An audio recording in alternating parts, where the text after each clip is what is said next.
Hello, it's Sue. On this episode of The Buzz Club, we're going to take a look at the very first flowering shrub to grace the hillsides in the Northeastern United States. It's called shadbush, sometimes also called serviceberry. It's called shadbush because the blossoms appear about the same time an Andromeda's fish known as American shad returns to creeks and rivers to spawn.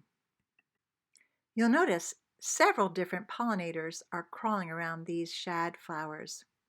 I've counted 3 so far. There's a fly that flew away. It has very clear, transparent wings. And there are 2 different kinds of beetles crawling around.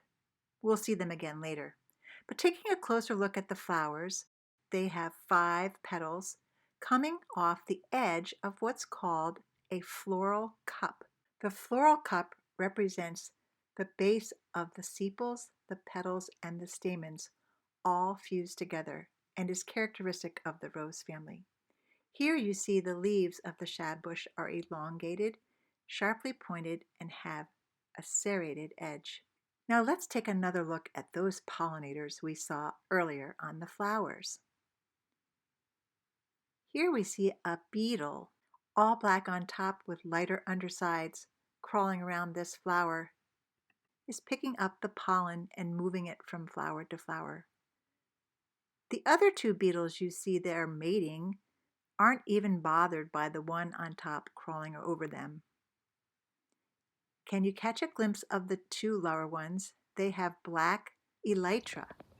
Those are the hard protective outer covering or wings that cover up the delicate hind wings used for flying.